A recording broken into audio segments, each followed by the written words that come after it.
السلام عليكم ورحمة الله وبركاته. الحمد لله وكفى والصلاة والسلام على عباده الذين اصطفى، أما بعد، فأعوذ بالله من الشيطان الرجيم. بسم الله الرحمن الرحيم.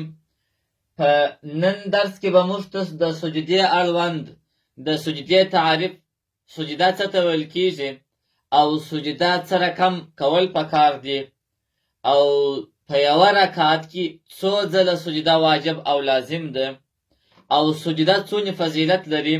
د دې ویډیو له لارې به او د سجدې ډولونه به در سره شریک کړم. سجده ویل کیږي، د سجدې تعریف علماو لیکلی دی: سر او تندی پر مځکه باندې ایښول او خپل سر د رب العالمین په وړاندې باندې کښته کول، تندی پر مځکه باندې ایښودل، خپل عاجزي او د رب العالمین لویي ښکاره کول، دې ته سجده وایي. چې انسان سر پر مځکه ایږدي، په دې کار سره خپل عاجزي او خواري او د رب العالمین لویي ښکاره کوي، دې ته سجده ویل کیږي. سجده پر کومو اندامو باندې کیږي؟ نبی علیه الصلاة والسلام فرمایي: وای زه امر سوی یم چې پر 7 اډوکو باندې سجده وکړم. پر تندي باندې، تندی، دواړه لاسونه او دواړه زنګونونه او دواړې پښې، 2 پښې، 2 زنګونونه، 2 لاسونه او تندی، پر دغه 7 اندامو باندې سجده کیږي. پر پزه ایښه هم په سره لازمه ده. په ځینې روایت کې راځي چې وای نبی علیه الصلاة والسلام وپزې ته هم اشاره وکړه، د تندي تر څنګ وپزې ته هم. نو امام اعظم ابو حنیفه رحمت الله علیه وایي: که چا تندی یوازې کښېښوی، پزه په سجده کې ونه لګول، نو لمونځ کې نقصان او مکروهوالی نه راځي، بې له مکروهوالي یې لمونځ صحیح کیږي. او که بیا پزه کښېښوله، تندی یې ونه لګوئ، سجده یې صحیح ده سره تر کراهت و مکروهوالي. نو ښه خبره دا ده چې په سجده کې پزه او تندی دواړه ولګوو. که چیرې یو چا د عذر په خاطر یوازې پزه ولګول، تندی یې ونه لګوئ، سجده یې صحیح ده. او که عذر نه و، یوازې پزه ولګول، تندی یې نه دی لګولی، نو لمونځ او سجده یې مکروه ده. او که یوازې تندی ولګوئ، پزه یې ونه لګول، نو مشکل او پروا نه لري. خو بیا هم کامله طریقه د سجدې دا ده چې تندی او پزه دواړه پر مځکه کښېږدو، لاسونه، دواړه لاسونه او دواړه زنګونونه او دواړه پښې. او د نارینه او د ښځینه په سجده کې بیا یو اندازه فرق شته. نارینه به داسې ډیر خلاص، د بازوګان به د بغلو څخه لرې کوي او نس ورنونه به جلایي او ورنونه او پنډیانې به سره جلایي، داسې جګ او داسې واضح، داسې خلاص به سجده کوي. خو ښځه چې سجده کوي، په ښځه کې مقصد دا دی چې هغه ډیره باید مستوري په حجاب کې، حتی په عبادت کې هم باید داسې په حجاب کې وي. نو ښځې ته پکار ده چې په سجده کې لاسونه بغلو سره وموښلوي، نس د ورنو سره او پنډۍ د ورنو سره داسې سره وموښلوي او سجده وکړي. دا چې په ټولو عباداتو کې تر ټولو مهم او لوی عبادت لمونځ دی، او په لمانځه کې تر ټولو مهم او لوی رکن هغه سجده ده. سجده هغه عبادت دی چې په دې حالت کې انسان و الله تعالی جل جلاله ته بیخي ډیر ورنږدې، تر هر حالت الله تعالی جل وعلا شانه او بنده و الله تعالی ته په سجده کې ورنږدې بلا کیفه. سجده دا څو ډولونه لري. یو خو هغه سجده ده چې په لمانځه کې ده. په لمانځه کې که فرض لمونځ وي، که واجب لمونځ وي، که سنت لمونځ وي، په هر رکعت کې 2 سجدې واجب او لازم دي. او دوهم ډول د سهوی سجده ده. د سهوی سجده دې ته ویل کیږي که د چا څخه په لمانځه کې یو واجب پاته سو، فرض نه، که په لمانځه کې یو واجب ورڅخه پاته سو. واجبات څو دانې دي؟ الحمدلله په لمانځه کې ویل واجب ده که د چا څخه پاته سول، په اخر کې به سجده سهو وکړي. اوله ناسته په لمانځه کې واجب ده که د چا څخه پاته سول، په اخر کې به د سهوی سجده وکړي.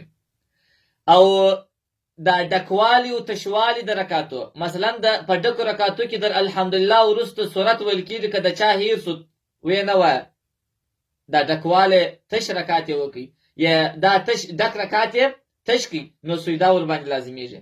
اللهم ان په وتر کې دعای قنوت اللهم ان ویل په دریم رکعت کې واجب د کله چا څخه پاتې ولا نو سجده سهو به وکي. په سحر او ماښام مخصوصا په دا درو وختو کې به امام قرائت په زور وای کچیر خطا وتی سهو سو قرائت په دا درو وختو کې قرار کی سجده سهو باندې لازمي.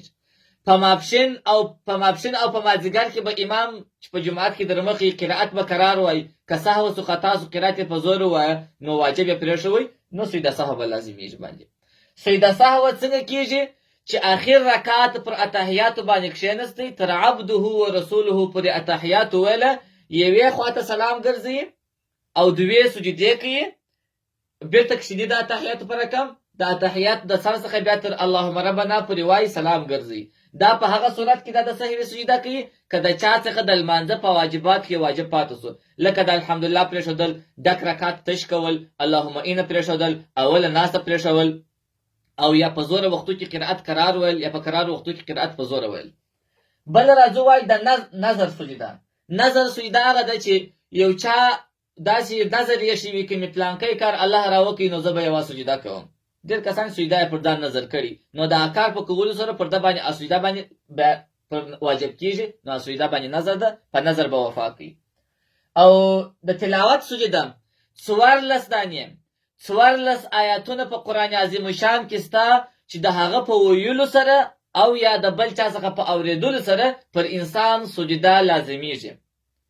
دا 14 آیاتونه معلوم دي په مختلفو صورتو کې دي او د هغه آیت په آخر کې السجده سره لیکلي. که چیرې دا آیت چا په خپله ووایه یا د بل چا څخه واورېدی نو پر ده باندې سجده لازمه او واجبه د سجده به کوي. شاید ډیر داسې مسلمانان او ملګري وي چې تر اوسه پورې سجده تلاوت نه کړي کېدای شي یو وخت په یو فاتحه کې یا د یو په حالت کې حتی شک طریقه هم دا ده که د چا د راډیو څخه واورېدی د آیت سجدې آیت د سجده ور باندې لازمیږي. هغه راجح قول هم دا دی که چا د راډیو څخه حتی د یو حیوان څخه واورېدی مثلا لکه مرغه د طوطي څخه واورېدی یا د مینا څخه د آیت واورېدی د آیت سجدې لا به سجده کوي احتیاطا.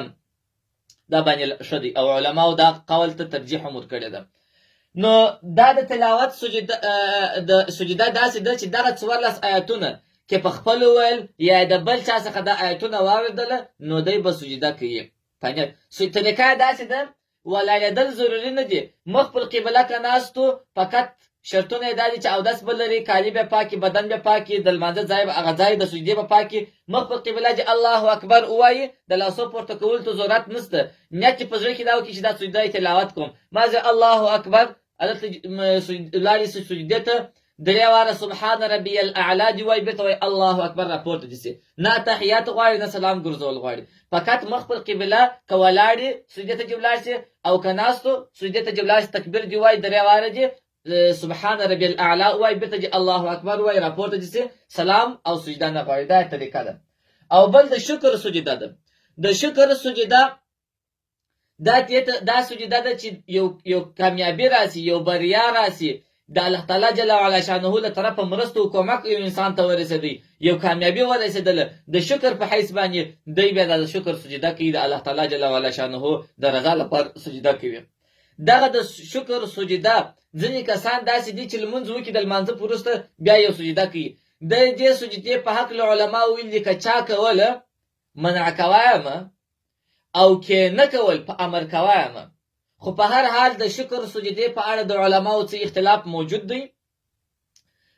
زموږ په مذهب کې امام محمد او امام ابو یوسف رحمه الله وایي چې دا جائز ده که چا وکړله دا جائز ده مطلب سنت لازم نه ده فقط جائز ده. دا د شکر سجده د احناف په نیز د حنفي مذهب په نیز باندې جائز ده مشروع ده او د نور امامانو په نیز باندې سنت ده.